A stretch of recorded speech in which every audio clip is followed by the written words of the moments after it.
Salut les filles, donc aujourd'hui une petite vidéo d'une idée qui me vient d'Ophélie, qui se reconnaîtra et qui est sur la page Facebook, au sujet des idées reçues, au sujet des cheveux. J'en ai récolté une petite dizaine et je vais en discuter avec vous pour voir ce qui est bon ou mauvais, ce qui est à croire ou pas. La première idée reçue, j'ai pris mon PC avec moi pour être tranquille. Première idée reçue, si je coupe mes pointes souvent, mes cheveux pousseront plus vite. Oui et non.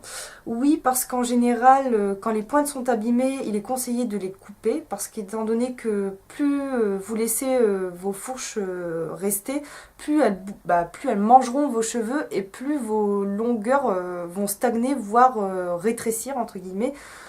Oui, ça poussera plus vite dans le sens où vous éliminerez les fourches et où vos cheveux ne stagneront plus, et ça poussera pas plus vite. Je veux dire, si par exemple si vous coupez 1 cm tous les mois, ça veut pas dire que vous avez gagné 3 cm parmi le centimètre coupé. Je veux dire, faut pas croire non plus que si vos cheveux sont pas abîmés, si vous les coupez, ça va tout de suite repousser plus vite et mieux.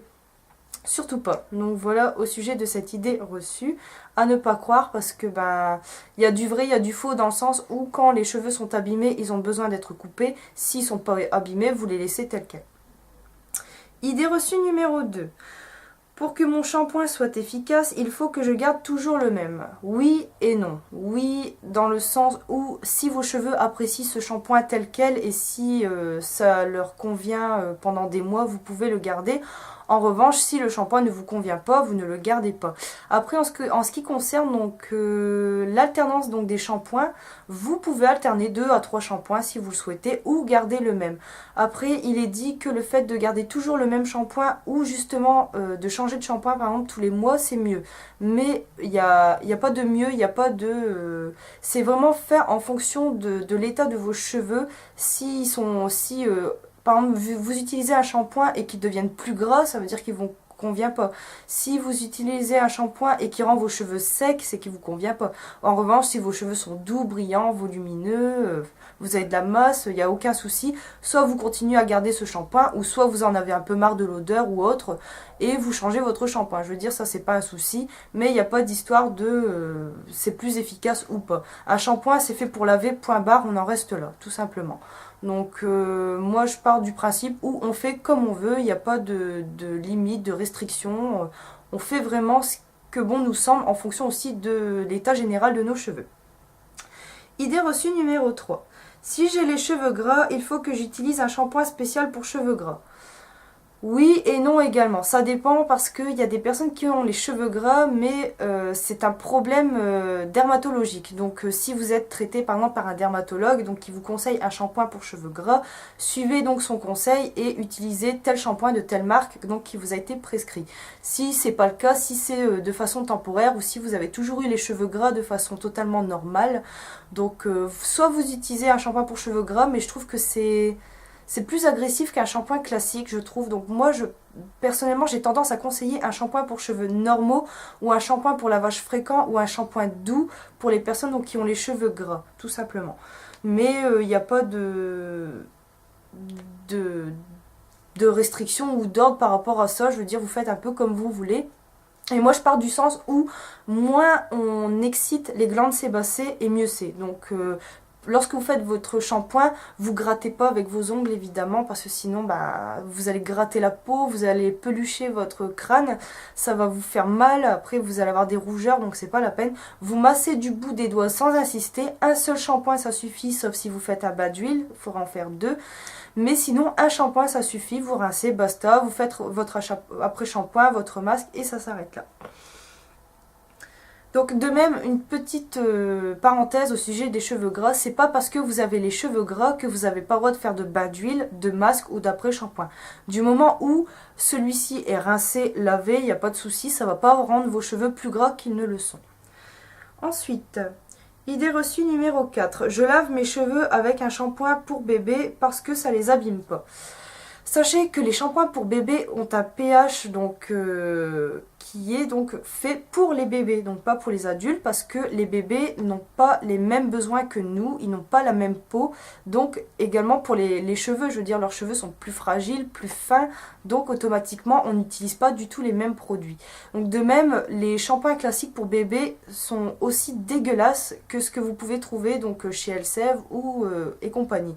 C'est pas parce que c'est un shampoing pour bébé que la composition va être meilleure. C'est ça qu'il faut que vous vous disiez. Après, il existe aussi maintenant des shampoings pour bébé bio, mais ce n'est pas conseillé pour les adultes. Après, vous faites un peu comme vous voulez, mais ce qui est au bébé reste au bébé. Vous n'allez pas mettre leur couche, rassurez-moi, dites. Quand vous avez vos règles, vous n'allez pas mettre leur couche ou voilà quoi, donc ou leur lingette, vous n'allez pas utiliser leur lingette. Vous allez utiliser ce qui est fait donc pour adultes tout simplement. Donc voilà un petit point au sujet donc des shampoings pour bébé. Idée reçue numéro 5. Il faut se laver les cheveux tous les jours pour qu'ils soient bien propres. Non, c'est pas utile parce que justement le fait de les laver chaque jour, donc ça les abîme plus qu'autre chose, ça les fragilise, en plus ça les graisse. Plus vous allez les laver et moins vous allez vous en sortir. Je vois les filles qui lavent leurs cheveux au quotidien n'arrivent pas à s'en sortir, elles n'arrivent pas à espacer leur shampoing parce que rien qu'au bout de quelques heures, elles ont les cheveux super gras. Donc rien que là, c'est... Dès que vous passez au shampoing quotidien, mais ça devient abominable quoi. Je veux dire, personnellement, je pourrais pas me shampouiner les cheveux tous les jours. Franchement, ce serait pas possible. Donc non, c'est pas mieux. Ouais, c'est sûr, les cheveux sont propres, mais ils n'ont pas besoin d'être agressés comme ça. Je veux dire, les cheveux sécrètent du sébum. Le sébum est une protection, un soin pour les cheveux. Il est là pas pour le fun, pas pour nous faire chier, tout simplement parce que c'est naturel et parce que ça nous sert à quelque chose. Le sébum est un soin, oui, c'est comme une huile végétale. Ça graisse vos cheveux, ça les protège et ça fait en sorte justement que ça ne s'assèche pas. En général, le sébum donc s'étend sur les longueurs et pointes, ce qui fait que vos pointes ne s'assèchent pas. Donc dans de rares cas, ça peut arriver que le sébum ne descende pas jusqu'en bas, vu des fois la longueur des personnes ou la sécrétion de sébum. Mais c'est sûr, ils sont beaucoup plus propres quand on lave tous les jours, mais vous allez avoir beaucoup plus de fourches, de cassures, vous allez vraiment avoir des cheveux beaucoup plus fragilisés, plus secs, donc c'est vraiment pas utile. Idée reçue numéro 6. Les 100 coups de brosse tous les soirs permettent aux cheveux de pousser plus vite. Non, non et non. Vous brossez un petit coup vos cheveux comme ça, 1 à 2 fois par jour, et ça s'arrête là. 100 coups de brosse, tout ce que vous allez réussir à faire, c'est casser vos cheveux, les abîmer et provoquer des fourches. Donc non, les 100 coups de brosse, c'est vraiment une idée reçue, mais vraiment abominable. Ne passez pas 100 coups de brosse, ça sert vraiment à rien, ça sert strictement à rien. Et je vois pas en quoi ça ferait pousser les cheveux plus vite. Parce que tout simplement que la brosse elle passe comme ça sur votre crâne et vos cheveux. Au pire ça peut vous faire un massage crânien et encore au bout d'un moment ça doit plus vous faire mal qu'autre chose. Donc de passer la brosse sur votre crâne. Donc évitez les 100 coups de brosse. Passez vraiment un petit coup de brosse le matin et le soir et ça s'arrête là. Idée reçue numéro 7. Faire une tresse la nuit fait pousser les cheveux plus vite. Non. Non plus, parce que je vois pas en quoi une tresse également pourrait faire pousser vos cheveux plus vite. Une tresse est une coiffure classique, c'est comme un chignon, une queue, voilà, tout simplement, c'est une coiffure. Je veux dire, bon, il y en a après qui font des tresses vraiment très serrées, donc elles tirent fort leurs cheveux, leur crâne, ce qui fait que ça vous fait plus de mal qu'autre chose, ça provoque des cassures, ça arrache des cheveux, ça fait tomber de façon... précoce donc les cheveux tout simplement, donc vous allez avoir une perte massive de cheveux, donc c'est pas utile. Vous pouvez vous faire une tresse la nuit, ça gêne pas, pour éviter de les abîmer, de les frotter contre l'oreiller ou autre, mais sachez que ça ne fait pas pousser plus vite les cheveux qu'autre chose. Sachez que la pousse est génétique et que ça ne change rien, que vous ne pourrez rien changer de plus. Vous pouvez favoriser un peu plus la pousse, mais vous ne pourrez pas modifier votre possibilité génétique de pousse tout simplement. Idée reçue numéro 8. La pleine lune agit-elle sur la pousse des cheveux? Là, je suis plutôt sceptique à ce sujet parce que c'est vrai que la lune joue sur beaucoup de choses. Ça joue sur notre caractère, notre organisme, ça joue sur la pousse des légumes tout simplement parce que les jardiniers utilisent un calendrier lunaire donc pour cultiver, planter leurs légumes. Mais je sais pas, j'ai vraiment un gros doute en ce qui concerne les cheveux. J'ai testé 1 ou 2 fois sans succès. Je me suis pas non plus... évertuée là-dessus, j'ai pas envie non plus de passer me dire allez telle date je fais ça, telle date je fais ça. Moi c'est pas prévu. Quand je coupe et puis c'est tout, point barre, ça reste là. Donc personnellement j'ai pas eu une expérience assez flagrante avec la lune. Il y en a qui chez certaines ça fonctionne très très bien, d'autres pas. Donc personnellement je reste plutôt sceptique dans le sens où je vois pas non plus en quoi la lune ça pourrait faire pousser les cheveux plus vite. Bon après il n'y a pas eu de preuves scientifiques ni quoi que ce soit. Donc après je pense que c'est la façon de penser des gens. Vous y croyez pas, ça c'est pas un souci. Après, rien ne vous empêche d'essayer et de constater tout simplement si ça fonctionne ou pas du tout. Donc voilà. Idée numéro 9. Les meilleurs shampoings sont ceux qui moussent le plus. Bien au contraire, un shampoing qui mousse est un shampoing agressif. En général, il contient une base lavande donc qui est de type agressif avec des sodiums. Donc c'est vrai que le fait que ça mousse, ça vous rassure. Vous vous dites, oh il y a plein de mousse et tout, c'est tout propre. C'est comme quand on fait sa vaisselle, on aime bien qu'il y ait de la mousse, tout ça, qu'il y en ait plein sur les assiettes après pour les rincer.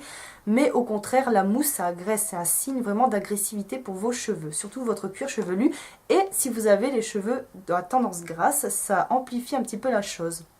Ce qui fait que quand vous allez passer, ou si c'est pas déjà fait, quand vous allez passer donc au shampoing bio, donc vous allez pouvoir constater que ces shampoings moussent nettement moins donc, que ceux du commerce. Vous allez avoir tendance à en mettre beaucoup plus alors que ce n'est pas utile. Alors ce que je vous conseille c'est de mettre votre dose de shampoing, donc une petite dose, une noisette, vous n'avez pas besoin d'en mettre 1 litre, donc c'est pas utile, et de le diluer avec de l'eau, ce qui va faire mousser un petit peu plus le produit. Mais c'est vraiment pas utile d'en mettre 3 tonnes pour vraiment vouloir le faire mousser, tout simplement.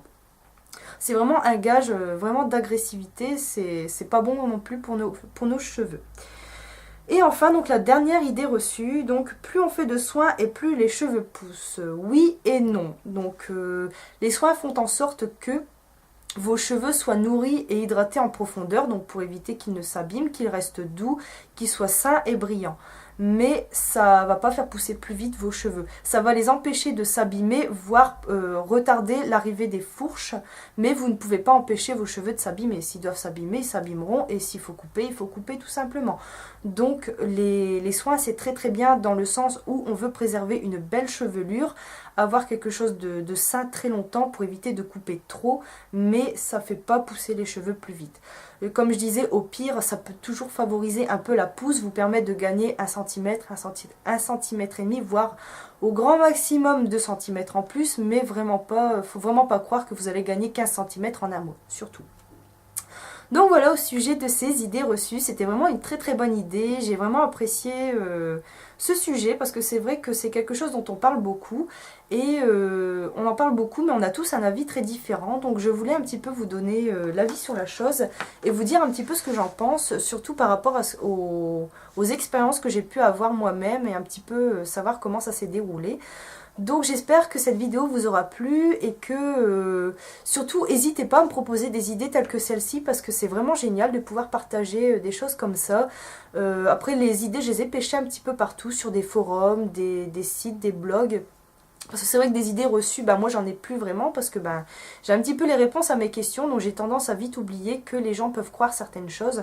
Donc j'espère que ça vous aura aiguillé, aidé à mieux comprendre les choses. Donc je vous remercie de m'avoir regardé. N'hésitez pas à vous abonner et aimer la vidéo si ça a été le cas et je vous dis à très bientôt pour la future vidéo. Salut les filles!